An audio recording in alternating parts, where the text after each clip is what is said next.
Okay. So I've gone through all the questions that I have been sent. I was sent. I did see something flash up on my WhatsApp. Um, but okay, it was deleted. But I did see the message flash up, so I'm going to answer it. All right. And it's to do with forex trading. Someone was asking me um, earlier this week, if it's okay to do it. This is something I'm going to leave to individuals about forex trading. Um, Inherently, I'm comfortable with forex trading. I do it myself. It's not an issue to me. It's doing a business, buying and selling currencies. Um, but it is high risk. Not everyone should do it. Be careful if you're going to do it. Um, and if you're going to do it, get sensible advice. Talk to people who are doing it. Because 80-90% of people lose money um, doing these type of investments. So please be careful on doing that. Okay, so we've got some stuff here on the chat box. So let's go through it. If you have a company with other two members who are not of your faith, can your company take on work on Sabbath, as they will be available while you are on church on the Sabbath? All right. Again, this is one of the disadvantages of going into business with non-believers. But I see being a director of a company slightly different, okay, to having a legal partnership. As a company, there's a difference. Also, the nature of the company. So, for example, did you set up the company all together at the same time? Is it a business that you set up together at the same time? Or is it a business that was set up and then you were invited to come in as a director? Because to me that is very different scenarios. So you'd have to consider that if I start up a business with two other people, so there's three of us, and those two are non-believers, and I know in advance that they're going to do business on Sabbath, yeah, then you have to think, do I want to be part of this? So that's something just to consider. If your business is doing business on Sabbath, then you're going to have to kind of just weigh up in your conscience. Is anything you can do about that? So I'll give an example. If two of my friends said, okay, listen, we want you to come in on our business. We've already got the business going. We want you to be our director. Here's the percentage of the shares we'll give you. Be on board. And I thought, okay, fine, I'll do that because it's their business. They've asked me to come on board.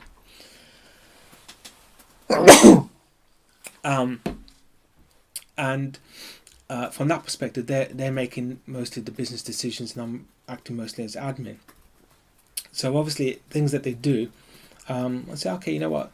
I wasn't really a founder of the business, and I don't have so much of an issue for me personally, what they do on Sabbath and what they don't do on Sabbath, in terms of their, their business. But I think you need to really pray about that one. If you're in a company, you could be in a situation where you're a director of a company and then you become an Adventist, you become a Sabbath keeper, and then you could just weigh up, okay, you know what, I'll still stay as a director, but I'm not going to do any work on the Sabbath. So I don't think there's really a clear-cut answer on that one. Does the system of the second tithe still have any importance for us? Okay, the second tithe, so you'd have your first tithe, which will support the ministry. Second tithe would be like your offerings. The purpose of the third tithe, or the second tithe, okay, as you call it, the purpose of that was really to help, was welfare, to help people who don't have any money, people who are poor, can't, widows and those things. But certainly in Western countries where we have welfare system, where we can get housing benefit, we can get social benefits, then there's not so much need for that that second tide offering, if I can call it that. In African countries where you don't really have welfare, then there may be a sensible need for that to act as a welfare fund. Someone put shop within your means. Yeah, we should all live within our means. If we only earn £50 a week, we live within the £50 a week. Okay, if that means we're restricted in things that we do, then we're restricted with things that we do. That's the lot we're in. If we're £500 a week, then live within £500 a week. If you can't afford to go on holiday, don't go on holiday. Yeah, if you can't afford to eat out, don't eat out. So live within your means, okay. But even with the little that we have, we can still save. Everyone can, however little you have, everyone can put £1 a week away. After 1 month, that's £4, £5. After a year, you would have saved £250, £300. Just by putting away £1. Sorry, not £1 £52 a year. If it's £1 a week, that's £52, and it can grow. So just put a little bit aside. Everyone can do that. But yeah, live within your means. Do you think there will be a 1929 type of crash in the future? Yes, I do. I think there will be definitely a big crash. Markets work in cycles, for sure. And there will be a big crash. The crash we had in March was pretty big. The crash we had in 2008 was pretty big. But like I said, if we clear our debts, we're debt free, we're living within our means, and obviously then we can go into country living and trying to grow things. But realistically, certainly in certain parts of the world, it's not easy. Where we live, it'll be very difficult to live off what we grow. We just don't have the weather for it. Places like Africa, certain parts of America, you can easily live on the things that you grow. So it's a good idea to start looking about being more self-sustaining. But yeah, I think there will be a crash and a great and big depression. When, I don't know. Invest on things that appreciate with time, like land asset. Yeah, the worst asset to invest in is cars. As I was growing up, I'd look at people's houses and I'd look at their cars, and you drive around. I call like the poorer areas of the city, and at the port you see kind of poorer houses, but outside the houses you'd see expensive BMWs, expensive Mercedes, expensive Audis, fancy cars. In other words, people put a lot of money into their cars which do not appreciate, rather than assets like land and property which would appreciate. So yeah, I'd agree with that. Land and assets is good. Question: so investing in stock shares would be high risk? There are high, yes, as a general investment. What's the word? Investment format. Stocks and shares carry higher risks because they can go up and they can go down. But within stocks and shares, you can get higher risk and lower risk shares. So you got to think about what do we always need? We always need food. Yeah. So food company shares, okay, are always going to stay probably good because everyone needs food. Some of the highest paying dividends are water companies because everyone needs water. So the water companies here in the UK, they pay some of the highest returns because everyone needs water. But generally, stocks and shares are higher risk, and so you just need to be aware of that. What are your thoughts on Bitcoin, cryptocurrencies? Cryptocurrencies, Bitcoin is becoming the norm. It's becoming big, and I think really Bitcoin. For those who don't know what Bitcoin is, it's a digital currency. So you don't physically have it. It's all on digital paper, and cryptocurrencies are on the big rise, and they're here to stay. So I remember reading one article that Bitcoin was developed by artificial intelligence to bring in the new world order, and where there'll be no currencies and it's all going to be digital. It may be, maybe not. But Bitcoin is here to stay. But like currencies, Bitcoin can go up and Bitcoin can go down. So I used to have some Bitcoin. I had a couple £100 worth of Bitcoins, they invested, and I made like £50 in it. But me personally, I haven't really done much with cryptocurrency. But yeah, it's fine. It's here to stay.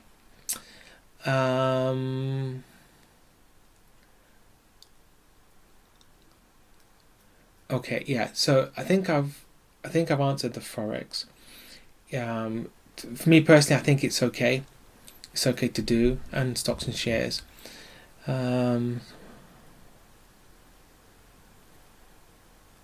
Okay. Ellen White doesn't talk about forex trading. What Ellen White does talk about is speculation.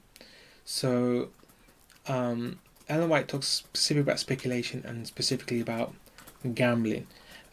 Some people, the way they do forex can be considered gambling because of the risks that they are taking. But if done sensibly, forex is a way to earn money, or even passive money, or supplementary money, if done carefully and sensibly.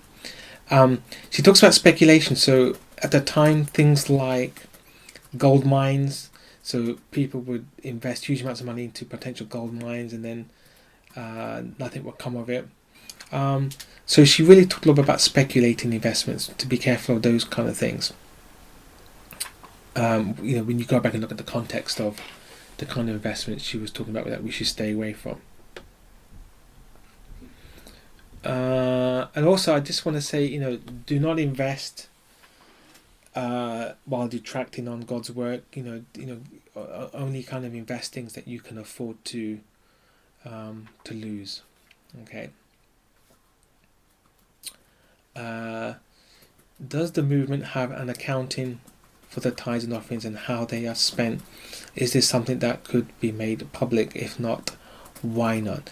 Okay, the tithes and offerings really is collected for the most part on a fellowship or ministry basis. So I would throw that back really to whoever's asking the question, to go back to your local ministry or your fellowship, to the treasurer. I don't think it's a problem. I mean, certainly local fellowships should have complete transparency with the tithes and offerings collected and how they're spent. So in our fellowship, when we do have business meetings, we would go through the offerings collected, and what the money has been spent on, and any projects that we need to spend on, and also because of the nature of our group, if there's any money that needs to be spent, we normally just agree with it on our WhatsApp group. So we say, look, we need to spend some money.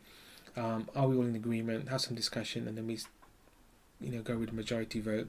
That's where the money is spent. So whenever money is spent, in our fellowship, it's already been discussed before any reports come through anyway. But there isn't like a movement fund. There's individual ministries and individual fellowships on that. Is property good investment in the UK? Yeah, I think property is good investment anywhere. It's better to have your own property than to rent if you can afford it. Okay. How will the European court case to keep cash in society affect us if they lose and cash is taken out of circulation? Okay, I'm not sure who's the wording is actually quite bad. I think they're talking about cashless society. If we have a cashless society, then things will be paid with bitcoins or cryptocurrencies. I think we're a long way yet from cashless society, to be honest. I think we just got to be careful of not buying into the conspiracy theories of cashless society yet. But we still have cash, so I'm not quite understanding that question. If you have a company with other two members who are not of your faith, can your company take... Okay, we've answered that question. Okay, let's repeat question. Does the system of the second tie still have an importance for us? Okay, I think I've answered that question. Do you think there'll be 92? Okay, I've answered that question. Okay, so questions. So Brother Could just mentioned, we can invest in dry grains because people cannot live without food. Yeah, I think investing in food is a good investment because people always need food. Investing in agriculture, agricultural businesses is a good form of investment because everyone needs food. Investing in farms I think is a good thing too. Okay. Okay, so I won't mention the name of this one, but in 2008 we divested all our investments and put it into the ministry work. We only have the funds from selling our home in a money market account as retirement. Should we invest some of that to receive some monthly income? So I'm assuming a money market account, okay, is like a normal bank account which doesn't really have any interest. So there are you can get low risk investments, low risk investment bonds where you put the money and then you get like a monthly income. So I don't think there's anything wrong with that. And obviously, if people divest everything to put into the work, that's fine. But I'd always say, you've got to make sure that you are providing for your family first. Yeah, don't sell up everything and give everything away and then ask God to provide for you, unless God's specifically asking you to do that. But as a general rule, give what you can to God's work, but make sure you have enough for you to live on, for you to survive on. Okay, I think just from a common sense aspect, that's what you should do. So there's nothing wrong, and to be honest, if you got money for retirement, I'd put it into kind of like a balanced portfolio where you get some monthly income coming in, you get some growth from that coming through as well. So make your money work a little bit harder for you. What about playing at Euro Million? Okay, so Euro Million, is lotteries. So the problem with lottery is like Euro Millions, and as tempting as it may be, it's like every month someone from the UK is always winning the Euro Millions. One person actually won it twice. So somehow, my advice, if you want to do Euro Millions, buy the tickets from the UK because they tend to be the highest winners. But Euro Millions is a form of gambling because you buy your Euro Million ticket, and if you don't win, then you've lost that money. So to me, that's kind of a form of gambling. That's not investment. If you wanted to do something like that, you're better off with premium bonds that we have in the UK. Premium bonds is, again, you lend the money to the government. You can get that money back at any time, but instead of receiving interest, the government put your interest into a kind of draw, so you can get a draw where you could win $1 million. But at any time you can get your money back. So to me, if you want to go into that, then premium bonds is a better option because you're not actually losing your money, you're just losing your interest. But Euro Millions is gambling. How will the European court case to keep cash outside the effectors if they lose? Okay. I don't think we're going to cashless society, so I don't think that's the issue.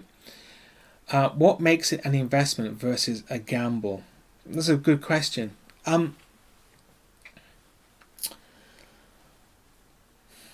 With every investment you make, even if when you invest in a house, you could lose money. But I think the way you do your investment as well. So if I'm reckless with the investment, high risk, then it does become borderline gamble because it could be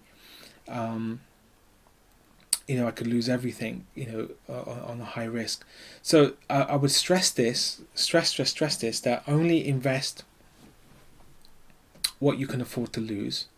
Okay, that's the first thing. And think about what investments you're making. So Euro Millions, lotteries, that's, to me, going to the casino, that's straight gambling. That's not investment.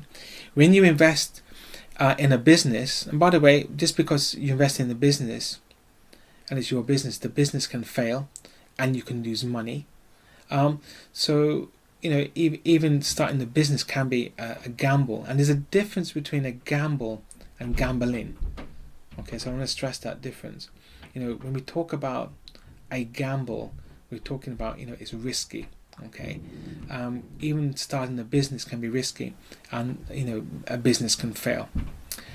So again, when I'm looking at investment, I'm looking at, again, is it value for money? What are the returns? Is it speculative, or is it sound? These are just some of the things you need to look at and consider, okay, on a particular investment that you're making. Okay, question. Is there going to come a time when we have to sell our possessions for the gospel? How will we know when the time is? That's a good question. I can't give you the reference off the top of my head, but Ellen White states that, where we have property, where we have investments, and if we lay everything we have at the feet of Jesus, then when the time comes, God will specifically, individually tell us, now is the time to sell up and give it all to the gospel. That will be very individual, and the promise is, if we lay everything at God's feet, He will tell us when that time is. I don't believe that time is now. I don't believe right now we should be selling everything we have and giving it to the gospel. I don't have any light that we do that now. All right. I don't think there's any issue with downsizing. So if you have a 10-bedroom mansion and you want to downscale to a 3-bedroom detached house, there's nothing wrong with that. That's fine. And you want to give the proceeds to the gospel work, it's fine. But right now, I wouldn't advise selling everything up to the gospel and then you living in poverty and penniless. You've got to make sure you still have a way to provide for your family. But Ellen White does tell us that God will specifically tell us the time when we need to sell our possessions to do that. So there will come a time for that. I just don't believe that is now. Where do the people who get income from tithe money, like Bible workers, elders, etc., pay back their tithes and offerings? So I can't really answer that question, but I would assume that Bible workers who receive tithe pay tithe back to the ministries that they get their tithes from.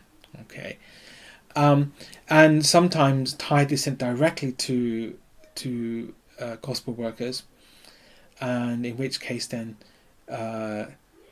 that tithe that is sent to them, what they do, in terms of their tithe, I don't know, is individual for them. It's I've never really pressed any Bible worker or forced any Bible worker or elder that they should return their tithe to the ministry that they reside in. Obviously, ideally, we should give our tithes and offerings to the ministry that we reside by. But if it's inactive, like the question was, then if in doubt, talk to the ministry. Say, hey, I'm going to put my money elsewhere, or speak to Elder Tess, Elder Paminda directly. Where there's a need, and they can advise on that. Okay, so that's all the questions that I have been given. So again, just some general thoughts really is live within your means and get out of debt. pay your, even good debts, try and get your debts paid off, business debts, mortgage debts. That should really be our priority. And for everyone, I'd always recommend to always think about retirement, or when you quit work. To be honest, when I look at risk from this perspective. Okay, I call it the 4 Ws. Let me write this down in the chat box. Okay, 1. Right, what if? So what we should do, right? Life is full of assumptions. In other words, when we wake up, we make assumptions what we're going to do that day. We're going to assume that we're going to live out, the next 24 hours. Okay, so life is full of assumptions, and when we have a business, we base it upon assumptions. When we have an investment, we base it upon assumptions. So what we do is we ask, but what if our assumption doesn't hold? Okay, then you look at, well, so what? So what if the assumption doesn't hold? So if my assumption doesn't hold, what is the impact of that which we need to consider? Okay, then we think about number 3.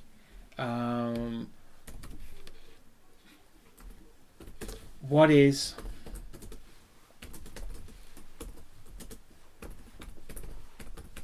the probability of the what if happening? Okay, so we weigh that up, and then 4, what now? What is my risk response? So we look at the assumptions. So what if assumption doesn't hold?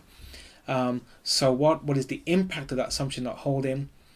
What is the probability of the what if happening to consider? And then what now? What do I do about it now? Is going to be my risk response. So way back, so even if I was married, so when I graduated, got my job, I asked the question, what if I lose my job? So I think, well, what if I lose my job? Well, if I lost my job, I was living out at home, my parents would support me, I'd get pocket money, I'd get food on the table. So the impact is going to be low if I lost my job. What's the probability? Ever since I can remember, the job market has been tough. I've never taken having a job for liberty. It's a blessing to have work, and I'm grateful for it. But it doesn't come easy. So it's always been tough, the job market. What now? Well, okay, at that time I thought, okay, I've got to focus on getting my professional qualification, and then I'd always have an up-to-date CV, and then I'd find out, where all the local recruitment agencies are, who the main people are. So the day I'd lose my job, I know who to talk to. I've got an up-to-date CV, send my CV out. So on day 1 that I lose my job, I'm on the job market. Then a couple of years later, what if I lose my job? So what? Well, now it's a different ball game, because now I'm married. Now I have a house. I've got 2 cars to run. I've got 2 mouths to feed. I don't get pocket money anymore from my parents. So the impact is higher. Probability even higher. Job market gets more tough. So what now? So now I've got to put in some plans to try and reduce my risk. So instead of having a 25-year mortgage, I took a 10-year mortgage. So I took a 10-year mortgage. That way I thought I'd keep myself tight, make extra payments against the mortgage, because I figured once I've got that mortgage paid off, then my exposure to economical and global knocks is reduced. Then a few years later, what if I lose my job? Well, our company was up for sale, and probably a good 30-40 of us were going to be made redundant. So it was looking very likely I'm going to lose my job. What's the impact? Well, because I kind of was very careful with my money, and I was making payments against my mortgage, the impact was going to be a lot lower. And what now? Just keep my head down, keep faster. To the point that I got to a time where I was able to do full-time ministry, because I didn't have to work. I had enough kind of investment income coming in, and I had the mortgage paid off because of the plans that I made. And then I was able to do certainly for 2-3 years when we ran the ACE school, I wasn't working. I was basically full-time ministry, for that, and I was able to do that because I was able to reduce my debt, get the mortgage paid off, and have those investments in place to do that. So follow the 4 risk principles, and they will help you. Goodbye to Bill Gates and his war against cash. Threat to liberty. Okay, I don't really want to get into the conspiracy stuff. Okay, but at the moment we're in a cash society, and for the foreseeable future, it's going to kind of remain that way. I know there are arguments to go cashless, and there are lots of conspiracy theories about that. But anyway, regardless of that, focus on what we have at hand. And many people, I think Elder Tess, I can't remember, no, actually might have been a newspaper article or something. Bill Gates is not the one that's the enemy, all right? Bill Gates is not the issue. Right now, our issue is ourselves, is removing sin from our lives, getting bad characters out of our lives. That's the real enemy, not Bill Gates. Or cashless societies and things like that. Do we have any more questions on finance? So I haven't got any more questions come through. Brother Liam's not any questions come through. No more questions come through on the chat.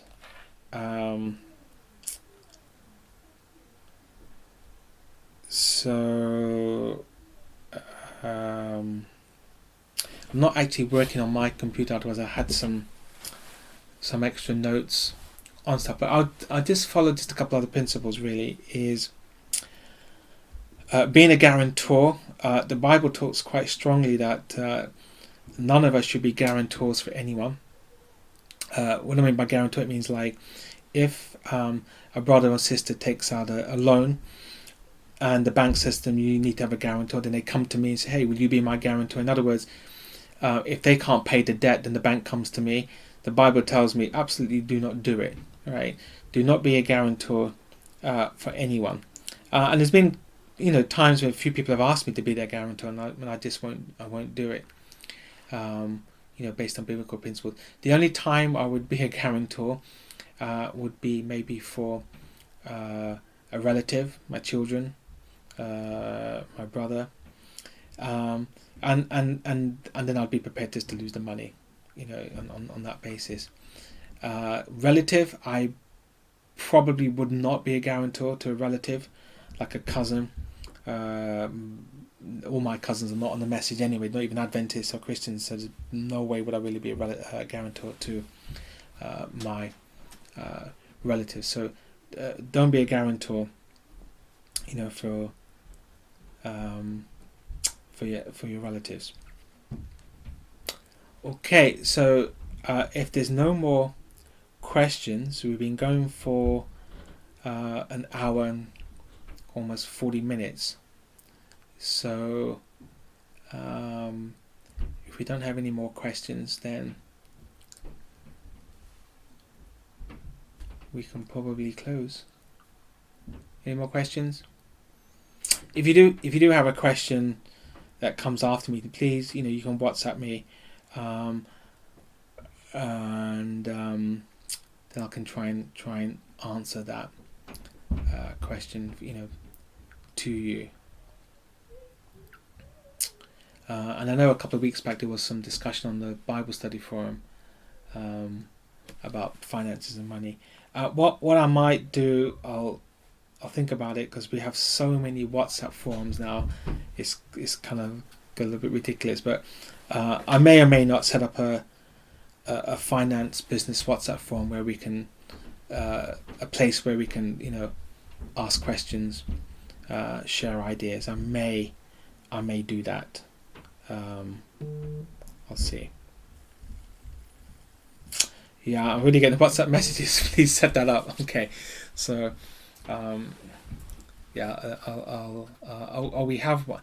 I did see Kotos, Brother Kotos, send me that link again. I'll have a look at it. I did see one actually. I remember someone setting something up.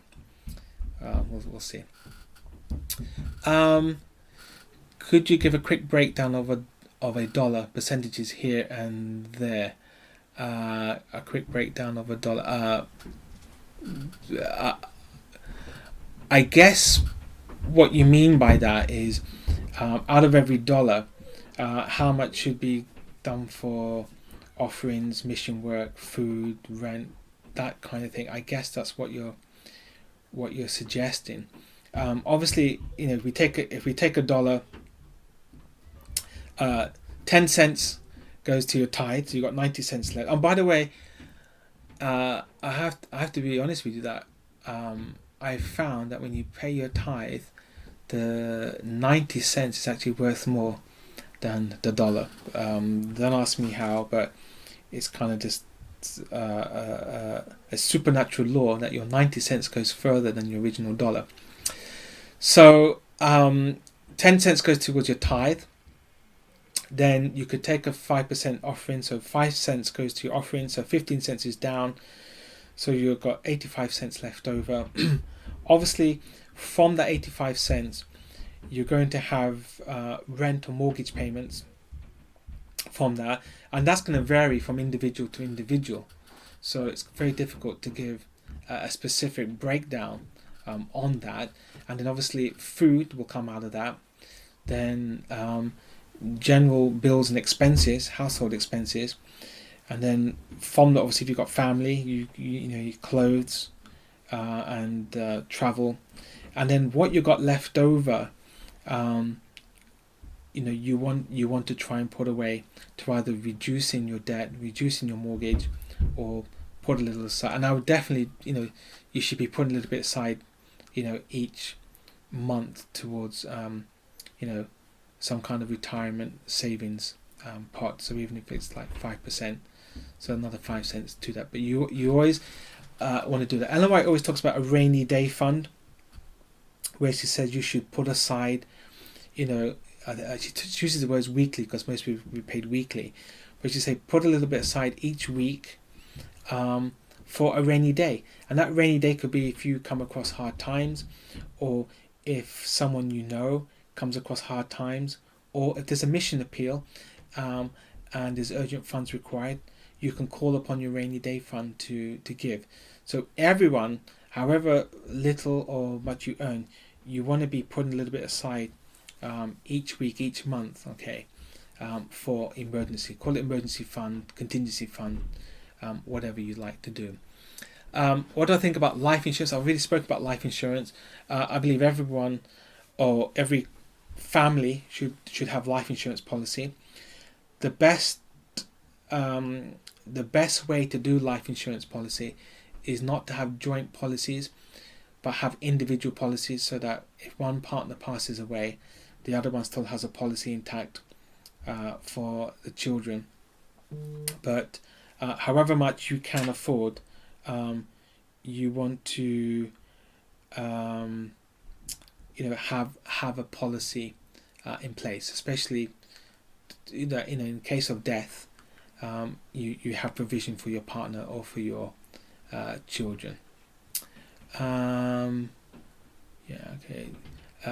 Do we have a class like this at next Sabbath, even though LGC webinar camp meeting for next week? No, I think that's really been answered on the Bible study forum, that when there's LGC camp meeting, there'll be no afternoon program in Wales. So Welsh Fellowship, we basically have a philosophy in the movement that we don't like to clash programs, so that everyone has a fair chance to support camp meetings or support programs. So during LGC camp meeting next week, there will not be any afternoon programs. I wasn't really intending to have a long drawn out series, so after LGC camp meeting, Elder Piminda will carry on back with his courtship program. Okay. What about the E.G. White quote that says wills will not be executed properly if left to the people in present truth, and houses will be robbed? Okay, I don't want to get into again that kind of stuff. We live in an age we live in an age where we actually have proper legal systems. For example, Ellen White talks about, in fact, talking about wills, Ellen White talks about everyone should have a will, okay?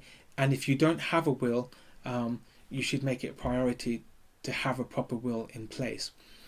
And what you should do with a will, you should have a legal person draft that will for you, and in that will you state very clearly that in the event of your death,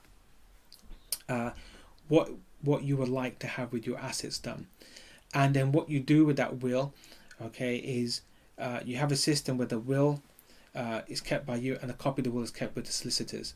So I have a will, my wife has a will, we have those wills lodged with our solicitors, and what happens in the event of our death, any solicitor can look onto the it's a registered database, and they'll be able to find that I do have a will, and that will is lodged with this particular solicitor, and it can be traced and tracked. So in the day and age that we live in, we can have proper wills, and those wills can be properly executed, okay, in a legal way. So please, everyone, have a will. Yes, the program has been recorded, and it will be up on the Time Is Now YouTube channel in the next few days.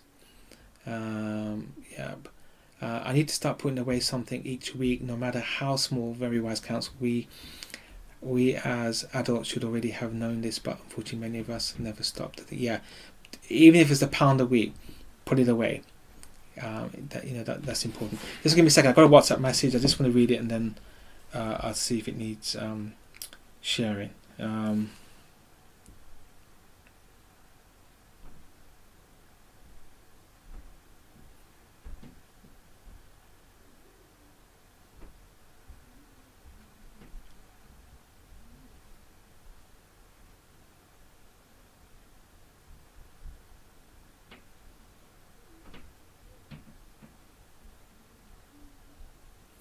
Okay, I just want to stress, that with God speaks to us all, right? So as individuals, God may be directing you what to do with your assets, and God, may have different plans for every one of us. So just because I might say now is not the time to do certain things, God may be telling you otherwise. So please don't take what I'm saying to be the law, and don't think at all if anyone has done that, then I'm criticizing them either. God speaks to us, and we do God's will. But one thing I would stress is you've got to make sure that you are looking after yourselves and looking after your families. Don't give everything into the work and then you go on the streets. I don't think God actually intends for us to do that, unless God's specifically saying cash up everywhere and then go to the Sahara Desert or something to do mission work. And even then you still need funding to go to the Sahara Desert to do work. So unless God's specifically saying do that, then do it. But the time will come where God will require all of us to sell up our possessions if we lay that. And again, leaving your money just in the bank is not the best return on your investment. Think about diversifying a little bit, putting them into safe investments. Other things you can do with your money is you can put them into annuities, where you put them into bonds, and what happens then, you get like an interest from that for life, until you die.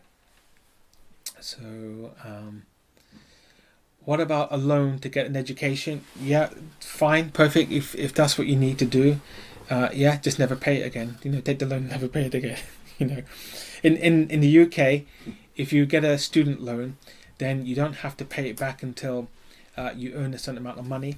And I think it was after, 20 years? I can't remember the exact number of years, but after 20 years, if it's not paid off, then it gets written off. So you can always work on that basis, So yeah, if you have to take a loan for education, then fine, do that. Okay, so yeah, I think I don't have any other questions now. Got nothing else to share. So yes, yeah, okay. And I've seen pictures of Brother Kuto's farm, by the way.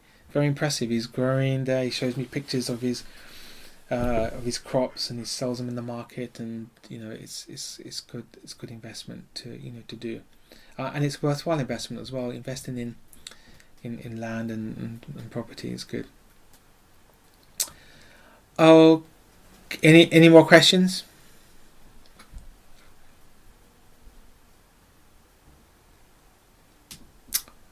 Okay, I'm going to close with prayer, and then I'll hand you back to Brother Debray. Let's pray. And sorry if I was going too fast for the translators. Sorry. Heavenly Father, Lord, we just thank you that you have given us means, you've given us bread on the table, that you've given us ways to survive. Please help us, Father, to be faithful to you, to be wise stewards of our assets, our monies. Help us, Lord, to sustain the work where we can. Help us, Lord, to be faithful, and Father, to be wise with what we do. And Lord, we ask that you bless us, bless the movement, bless the Bible workers, bless the movement. Is our prayer in the name of Jesus. Amen. Just another thought as I was praying. As it seems that we're in continuous shakings, and as we have shakings, we have less members in the movement, less finances in the movement. So it's even now more imperative, for those of us in the movement, how we handle our finances and monies, because when the crunch comes, we may need more funds to support the Bible workers and to support the work going forward. So good, wise investments now will help us to be able to have some funds to help in that growing work. So it's just a final thought.